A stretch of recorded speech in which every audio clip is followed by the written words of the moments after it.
Good morning everyone. ये जो video है पशु परिचर वाले विद्यार्थियों के लिए है। कल जिन विद्यार्थियों का पेपर है उनके लिए बेस्ट ऑफ लक। पेपर बहुत अच्छे से करके आना, आपका भविष्य उज्जवल हो, आप सफल हो, ऐसी मैं ईश्वर से मनः कामना करती हूँ। आज हम इस वीडियो के माध्यम से जानेंगे कि पशु परिचर परीक्षा का पेपर कैसे हल करना है और किन चीज़ों का आपको ध्यान रखना है और पेपर हल करने का सबसे आसान तरीका कौन सा होता है, उसके बारे में हम बात करेंगे। सबसे पहले आपको ये करना है, पहले दिन अपने परीक्षा केंद्र के आसपास पहुंच जाना है। सबसे पहले विद्यार्थी गलती ये करते हैं कि चले जाएंगे ऐसे करते करते वो लेट करते हैं और यह करते हैं कि इस पेपर से कुछ ही समय पहले घर से निकलते हैं या दूर होते हैं वो कुछ घंटों पहले निकलते हैं। तो कई बार ऐसा होता है हमें वहाँ जाने में दिक्कत होती है या हमारा जो माइंड सेट होता है वो इस प्रकार का बनता है क्योंकि पेपर का दबाव इतना होता है, हमारे दिमाग में ये चलता है कि पता नहीं पहुँच पाएंगे। तो आप ऐसा करें कि पेपर से पहले दिन ही उसके आसपास के केंद्र पर पहुंच जाएं। दूसरा है, पहले दिन पर्याप्त नींद लेकर परीक्षा हॉल में पहुंचना। विद्यार्थी क्या करते हैं, एग्ज़ाम जब गेट में घुसते हैं, परीक्षा हॉल के जो विद्यालय केंद्र का जो गेट होता है वहाँ तक किताब लेके साथ में चलता है। तो ये सही नहीं है क्योंकि हमने इतने समय 2 साल से 1 साल से जो पढ़ा है वो हमारे लिए काफ़ी है, एक दिन में कुछ होने वाला नहीं है।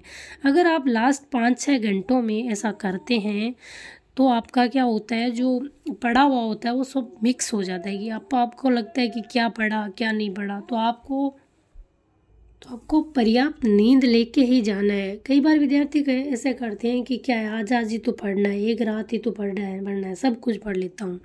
ऐसा नहीं होता है। आप अपने पढ़े हुए पर भरोसा रखिए, विश्वास करिए कि आपने जो पढ़ा है उसमें से एग्ज़ाम में आ जाएगा।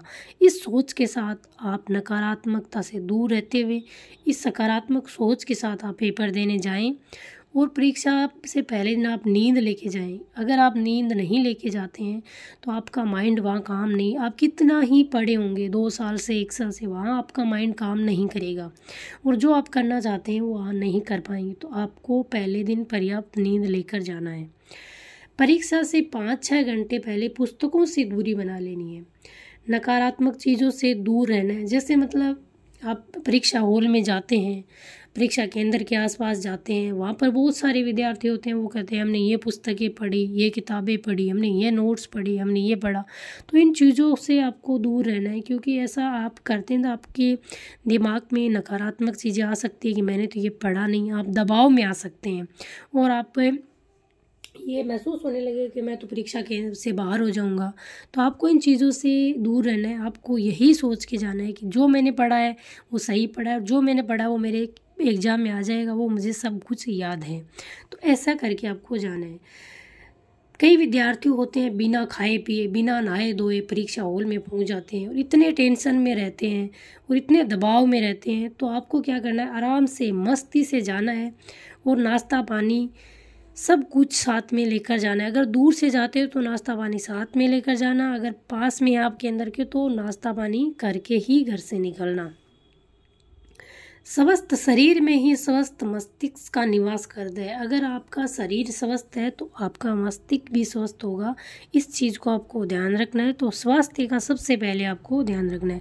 अगर आपका स्वास्थ्य एग्ज़ाम हॉल से पहले, एग्ज़ाम से पहले दिन खराब हो गया तो ये आपका पेपर में नुकसान कर सकता है। तो सबसे पहले आपके स्वास्थ्य का आपको ध्यान रखना है।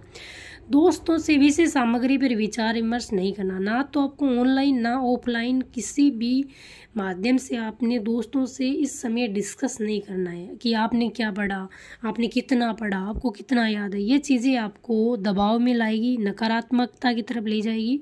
तो इन चीज़ों से बारे में आपको नहीं बात करनी है, इन चीज़ों से आपको दूर रहना है। परीक्षा के 2 घंटे पहले परीक्षा केंद्र पर पहुंचना। कई विद्यार्थी आपने देखे होंगे कि जब गेट बंद होने वाला होता है तो भागते भागते परीक्षा सेंटर पर पहुंचते हैं। तो आपको ऐसा नहीं करना है। आपको क्या होता है, परीक्षा हॉल में जब हम पहले पहुंच जाते हैं, परीक्षा केंद्र में जब हम पहले पहुंच जाते हैं तो हम बहुत सारी चीज़ों के बारे में नॉर्मल हो जाते हैं, हमें बहुत सारी टेंशन होती है। तो उन चीज़ों के बारे में हम धीरे धीरे परीक्षा अपना जो कोड वगैरह देख लेते हैं, अपना रूम वगैरह देख लेते हैं, तो हमें बहुत आसानी होती है। तो इन चीज़ों का आपको ध्यान रखना है। ड्रेस कोड का पालन करना है। कई विद्यार्थी क्या करते हैं, मैंने ये बहुत सारी परीक्षा केंद्र पर ये चीज़ देखी है, लंबी आस्तीन की पहन जाएंगे। जो चीज़ें आपके प्रवेश पत्र में दे रखी है कि ये चीज़ें नहीं करनी है, तो वो काम आपको नहीं।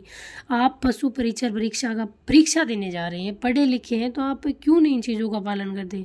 बहुत सारे विद्यार्थी होते हैं फिर उन चीज़ों का पालन नहीं करते हैं, वहाँ पर आपको डांट भी कई बार पड़ जाती है, तो आपका दिमाग खराब होता है और आपको टेंशन भी होती है कि परीक्षा केंद्र में जाने देंगे नहीं जाने देंगे, तो आप ऐसा क्यों करते हैं। तो आपको ड्रेस कोड का पालन करना है। महिलाएं गहने नहीं पहन कर जाना है। महिलाएं क्या होती है, घर से निकलती है तो बहुत सारे गहने वगैरह, ये बहुत सारे परीक्षा केंद्रों पर देखा जाता है कि ये गहने वगैरह पहन के ही जाती है और वहाँ जाके बोलती है आप निकाल दो, आप निकाल दो। कहीं रखने के लिए भागती है, किसी दूसरे को देने के लिए भागती है। तो आपको ऐसा नहीं करना है। आप ऐसा एकदम नॉर्मल होके जाइए, सिंपल कपड़े पहन के, एकदम सादे, जैसे मतलब गांधी जी जाते थे, तो उस तरीके से आप जाइए। एकदम जितने सिंपल तरीके से आप जाओगे तो आपका पेपर उतना ही अच्छे तरीके से होगा। इतने आरामदायी कपड़े पहन के जाइए, ड्रेस कोड का पालन करिए, जो प्रवेश पत्र में लिखा है उन चीज़ों का पालन करिए। एक पानी की बोतल साथ में लेकर जाना, क्योंकि हम जब भी टेंशन में होते हैं, दबाव में होते हैं, तो 1 घूंट पानी पीना, गहरी सांस लेना और अपने परीक्षा केंद्र में पहुंच जाना। पेपर हल करने का सबसे बेस्ट तरीका क्या होता है, सबसे बड़ा पॉइंट यही होता है और विद्यार्थी इस पॉइंट को समझ नहीं पाते हैं और बहुत सारे वीडियो देख के कंफ्यूज हो जाते हैं कि मैं किस तरीके से पेपर हल करूं और कितने प्रश्न हल करूं। सबसे पहले तो है कि आपका 150 जो प्रश्न आपके पेपर में आएगा, तो आपने अभी तक बहुत सारे वीडियो देखे होंगे। तो आपको क्या करना है, ये सबसे पहली बात तो किसी की बात नहीं मानिए। कोई कहता है कि 120 प्रश्न हल कर देना, कोई कहता है 130 कर देना और कोई कहेगा आपको 100 प्रश्न हल कर देना। मैं तो कहती हूँ आप किसी की बात नहीं मानिए, क्योंकि ये कभी डिसाइड नहीं होता कि आपको इतने प्रश्न हल करके आने हैं। अगर आप अपना माइंड सेट यहाँ पहले सेट करके जाते हैं कि मैं इतने प्रश्न हल करके आऊँगा, तो आप परीक्षा केंद्र से परीक्षा से बाहर हो सकते हैं। कैसे कि 150 प्रश्न आपके आए हैं, सबसे पहले आपको देखना है कि आपका पेपर का लेवल कैसा है। लेवल के आधार पर प्रश्न करने चाहिए, ना कि पहले माइंड सेट करके जाना चाहिए, किसी की कहीं भी बात माननी चाहिए कि इतने प्रश्न आपको करने हैं। आपको 150 में उतने प्रश्न करने हैं जितने प्रश्न आपको आ रहे हैं। सबसे पहले आपको क्या करना है, पहले प्रश्न से आप चले और आपको 150 प्रश्न तक जाना है। मतलब ये पहला प्रश्न है और ये आपका 150 नंबर का प्रश्न है।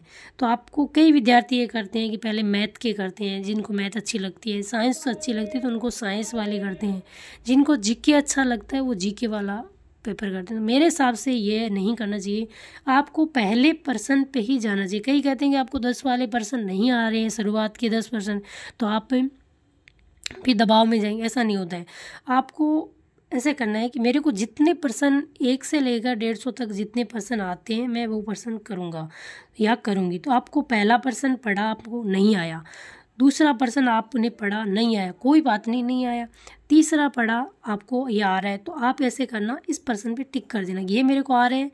और आपको इन प्रश्नों पे नहीं जाना है, इन प्रश्नों पर आपको गोला कर देना कि ये प्रश्न मेरे को नहीं आ रहा है और ये प्रश्न भी मेरे को नहीं आ रहा है। तो इन प्रश्नों पे गोला कर देना है। इसका गोला करने का कारण ये है कि आपको फिर ढूंढने नहीं पड़े कि मैंने कौन से प्रश्न करे और कौन से प्रश्न नहीं करे, क्योंकि पेपर में इतना टाइम नहीं होता है।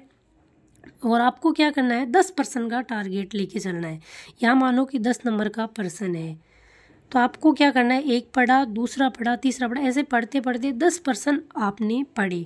10 में से आपको 5 प्रश्न आ रहे हैं और 5 प्रश्न नहीं आ रहे हैं, कोई बात नहीं, आपको नहीं आ रहे हैं, तो आपको क्या करना है, कई विद्यार्थी ऐसे करते हैं कि 150 प्रश्न में पहले टिक करते हैं फिर गोले भरते हैं, तो वो भी तरीका आपका गलत है। आपको 10 प्रश्न या 20 प्रश्न, इससे ज़्यादा टारगेट नहीं रखना है। या तो आप 10 प्रश्न का टारगेट रखो, 1 से लेकर 10 प्रश्न का टारगेट रखो, या 1 से लेकर आप 20 प्रश्न का टारगेट रखो। इन दोनों में से एक चीज़ आप रखो। तो आप मानो कि 10 में से आपको 5 प्रश्न आ रहे हैं, तो 5 प्रश्न आप पहले अपनी ओएमआर में भर दें, फिर 11वें नंबर के प्रश्न पर यहाँ पहुँच जाना, फिर 11 से लेकर 20 तक प्रश्न आपको करने हैं, ओएमआर में भर देने, फिर आगे बढ़ना। इस प्रकार आपको करना है, क्योंकि अगर आपने 1 प्रश्न, कई विद्यार्थी करते हैं 1 प्रश्न किया, फिर ओएमआर की तरफ गए, दूसरा पर्सन किया फिर ओमार में भरा, तीसरा पर्सन किया फिर ओमार में भरा, तो ये भी गलत है, क्योंकि एक बार आप पेपर पे आ रहे हैं, एक बार ओमार पे आ रहे हैं, तो ये आपका बहुत सारा समय खराब करती है। तो आपको ऐसा नहीं करना है। 10 या 20% का टारगेट लेके चलना है। तो आप ऐसे करके करते मानो कि 1 से लेकर 50 तक पहुंच गए, तो आपको एक संतुष्टि महसूस होगी कि मैंने 50% तक पढ़ लिए और उनके गोले भर दिए हैं। फिर आपको 1 से लेकर 100 तक 50 से लेकर 100 तक पहुँचना है। तो आपको ऐसा होगा कि मैंने 100 प्रश्नों में से जितने आ रहे हैं उतने कर लिया। फिर आपको 100 से लेकर आपको 150 तक पहुंचना है। फिर आपको क्या करना है, वापस पहले नंबर के प्रश्न पर आना है। क्या करना है, पहले नंबर के प्रश्न पर आपको वापस आना है और फिर आपको वो गोले वाले प्रश्न जिन पे आपने गोला लगाया है कि मैंने ये प्रश्न नहीं किया है, छोड़ दिया है, तो उसमें आपको क्या करना है, आपने गोला लगाया है तो आपको देखना है कि 10 में से आपको माना कि 1 से लेकर 10 तक आपको 5% नहीं आ रहे थे। अब आप चाहते हैं कि इन 5% में आपको नहीं आ रहे हैं, तो आपको नहीं करने हैं, 5वां ऑप्शन भर देना है। क्या करना है, एक 5वां ऑप्शन पेपर में होता है, इसका ध्यान रखना। आपको 10 में से जो 5% छोड़े, एक भी पर्सन आपको नहीं आ रहा है, तो वहाँ पर आपको साथ साथ में ही 5वां ऑप्शन भर देना है। अगर 5 में से आपको 2% आ रहे हैं, तो वो प्रश्न आपको करने हैं। इस प्रकार आपको फिर 150 प्रश्नों तक आपको जाना है और अपने पेपर को पूरा करना है। एक चीज़ का आपको ध्यान रखना है, जैसे 2 ऑप्शन है, आपको 4 ऑप्शन होते हैं एक पेपर में, 1, 2, 3 और 4।